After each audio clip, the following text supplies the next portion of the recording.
by the administration. That wasn't followed. Rather, they had taken an unauthorized route, and that is essentially why the clashes actually broke out. So they are trying to blame those who participated in that very procession by saying that there was a last-minute change as far as the procession route is concerned. Once again, making a direct allegation here, saying that this was an attempt that was made to try and attack one particular community. Having said that, the government has also been criticized by the opposition party, that's the Bharatiya Janata Party, where Shubhendu Adhikari is simply saying that the government did not take any action. They say that it was started by another community, and it is the government that is trying to perhaps protect that community.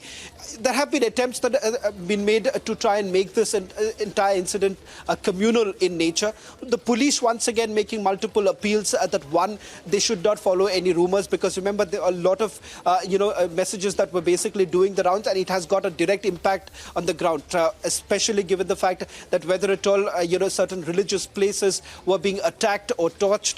There have been certain reports that have come in. In fact, those messages were doing the rounds, and that has basically escalated the matter on the ground. For the administration right now, the bigger challenge is to ensure that the situation still remains under control.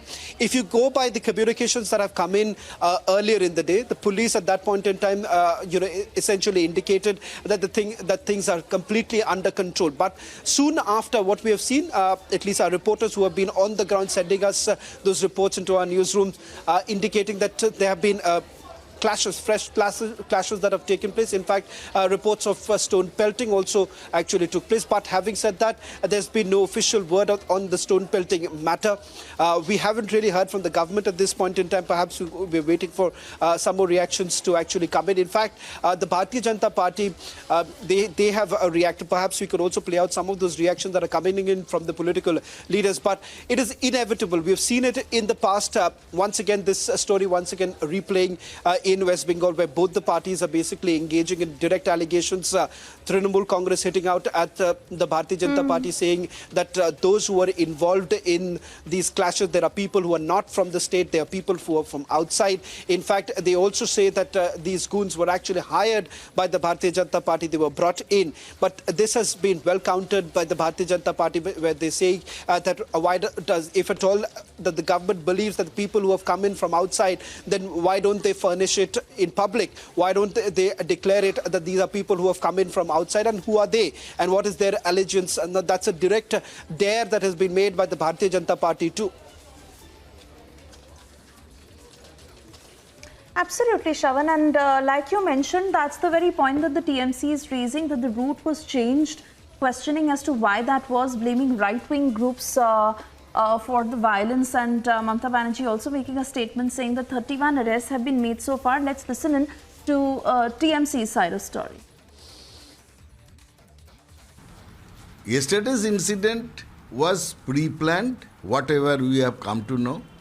Administration is looking into the matter, but unfortunately, the whole matter was instigated, pre-planned, and done by none other than BJP and their followers and some groups of RSS affiliated groups. They have perpetuated all this violence, and they have tried to make dangas, communal disruptions. It is very sad. Like in a state like Bengal, where all communities, they live in peace.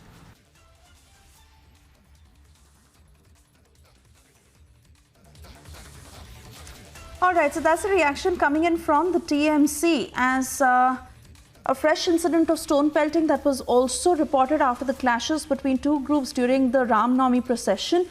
And several videos that are now coming to light of how the police personnel are trying to take control of the situation. Heavy police deployment along with para forces. This as we see the political blame game that is now unfolding. TMC is blaming BJP and other right-wing organizations for the violence. And TMC also stating that the route of the procession had changed last minute. And the TMC primarily claiming that this was an unauthorized route purposely taken to attack one community? That's the question that they are asking. On the other hand, we also see how the BJP is saying that the state is doing nothing to take the situation under control. So far as we understand that the TMC is assuring that those whose properties were vandalized during the violence, as 31 arrests have been made in connection with the violence. Meanwhile, we see the kind of politics that is erupting over the violence as heavy police deployment is in place in Howrah. And the TMC is claiming that the situation is now under control and slightly more peaceful, which is not like how it is looking like as according to the pictures that are coming in.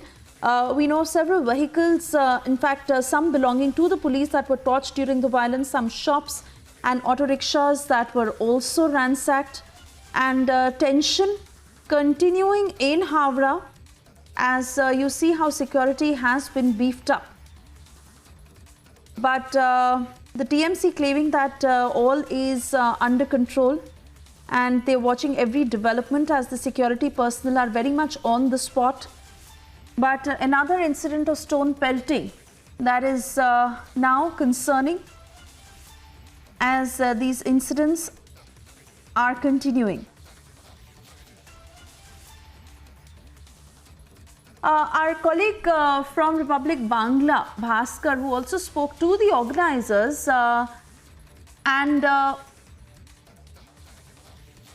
all right, before that I'm being told Bhaskar is with us on the phone line. Bhaskar, as you stay with us, give us the latest on the situation on the ground. The TMC is claiming that all is under control and things are peaceful.